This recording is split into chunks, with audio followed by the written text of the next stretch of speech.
بھائی ویسے تو میرا ماننا یہ ہے کہ رزق حلال ہو چکا تھا،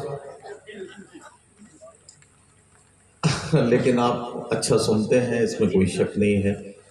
اور بھائی اپورو نے جس محبت سے مجھے آواز دی ہے تو میرا فریضہ بھی ہے، میں ذمہ داری بھی سمجھتا ہوں کہ کچھ شعر آپ کی عدالت میں پیش کروں۔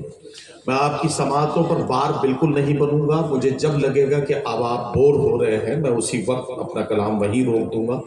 کوئی ضد نہیں کہ کسی غزل کو مکمل کرنا ہے، میں چند شعر شروع کرتا ہوں تاکہ اگر آپ جذباتی طور پر تھوڑا سا میرا ساتھ دیں گے تو میں آپ کی خدمت میں کچھ کلام پیش کروں گا۔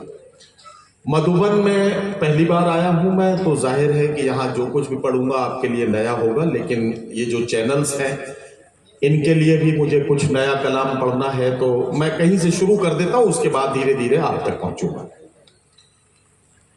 ان چند مصروں کے ساتھ میں اپنے سفر کا آغاز کرتا ہوں۔ بھائی وہ پتھرائی سی آنکھوں کو بھی کاجل بھیج دیتا ہے، سلگتی دوپہر میں جیسے بادل بھیج دیتا ہے۔ وہ پتھرائی سی آنکھوں کو بھی کاجل بھیج دیتا ہے، سلگتی دوپہر میں جیسے بادل بھیج دیتا ہے۔ میں اپنے سب مسائل بس اسی پر چھوڑ دیتا ہوں، میرے الجھے مسائل کا وہی حل بھیج دیتا ہے۔ میں اپنے سب مسائل بس اسی پر چھوڑ دیتا ہوں، میرے الجھے مسائل کا وہی حل بھیج دیتا ہے۔ جہاں والے اسے جب یاد کرنا بھول جاتے ہیں، جہاں والے اسے جب یاد کرنا بھول جاتے ہیں، زمینوں کی تہوں میں کوئی ہلچل بھیج دیتا ہے۔ جہاں والے اسے جب یاد کرنا بھول جاتے ہیں، زمینوں کی تہوں میں کوئی ہلچل بھیج دیتا ہے۔ میں اپنے سب مسائل بس اسی پر چھوڑ دیتا ہوں، میرے الجھے مسائل کا وہی حل بھیج دیتا ہے۔ اور جہاں اہل خرد تیور بدل کر بات کرتے ہیں، وہ عبرت کے لیے دو چار پاگل بھیج دیتا ہے۔ جہاں اہل خرد تیور بدل کر بات کرتے ہیں، وہ عبرت کے لیے دو چار پاگل بھیج دیتا ہے۔ ودھائک جی تشریف رکھتے ہیں یہاں۔ کبھی جھوٹے اصولوں کی طرفداری نہیں ہوتی، کبھی جھوٹے اصولوں کی طرفداری نہیں ہوتی، کسی کے سامنے ہم سے اداکاری نہیں ہوتی۔ امیر شہر بکنے پر بہت مجبور کرتا ہے، مگر خوشبو میری غزلوں کی درباری نہیں ہوتی۔ امیر شہر بکنے پر بہت مجبور کرتا ہے، مگر خوشبو میری غزلوں کی درباری نہیں ہوتی۔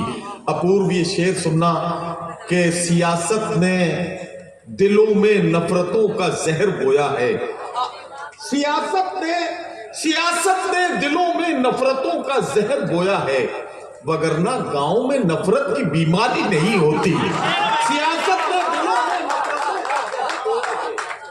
سیاست نے دلوں میں نفرتوں کا زہر بویا ہے، وگرنہ گاؤں میں نفرت کی بیماری نہیں ہوتی، وگرنہ گاؤں میں نفرت کی بیماری نہیں ہوتی۔ ایک غزل اب شروع کر رہا ہوں اور آپ کے قریب پہنچتا ہوں کہ یہ کس کے پھول سے ہونٹوں پر پیاس بیٹھی ہے۔ غزل سننا کہ یہ کس کے پھول سے ہونٹوں پر پیاس بیٹھی ہے، جو آج نہرے ستمگر اداس بیٹھی ہے۔ نگار خانے میں اب ہلچلیں نہیں ہوتی، سیاہ زلفوں میں جب سے کپاس بیٹھی ہے۔ نگار خانے میں اب ہلچلیں نہیں ہوتی، سیاہ زلفوں میں جب سے کپاس بیٹھی ہے۔ وہ لوٹ آئے گا دل کو یقین نہیں ہوتا، مگر نہ جانے کیوں پلکوں پہ آس بیٹھی ہے۔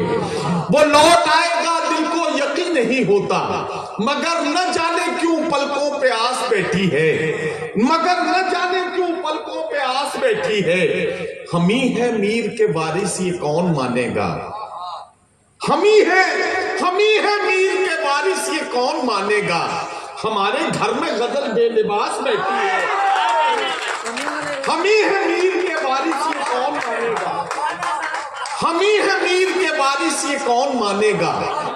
ہمارے گھر میں غزل بے لباس بیٹھی ہے، ہمارے گھر میں غزل بے لباس بیٹھی ہے۔ اور یہ شعر اور ہمارے گھر میں غزل بے لباس بیٹھی ہے، مٹا نہ دے کہیں شادابیاں گلابوں کی، مٹا نہ دے کہیں شادابیاں گلابوں کی، جو تیرے لون میں زہریلی گھاس بیٹھی ہے، مٹا نہ دے کہیں شادابیاں گلابوں کی، جو تیرے لون میں زہریلی گھاس بیٹھی ہے، جو تیرے لون میں زہریلی گھاس بیٹھی ہے۔ ایک مطلب یوں ہے کہ وہ شخص باعمل تھا مگر ضد پاڑ گیا، اپنوں سے دور ہو کے مصیبت میں پڑ گیا۔ وہ شخص باعمل تھا مگر ضد پاڑ گیا، اپنوں سے دور ہو کے مصیبت میں پڑ گیا، اور مٹی سے اپنی جو بھی وفائیں نہ کر سکا، مٹی سے اپنی جو بھی وفائیں نہ کر سکا، وہ پیڑ آندھیوں میں جڑوں سے اکھڑ گیا۔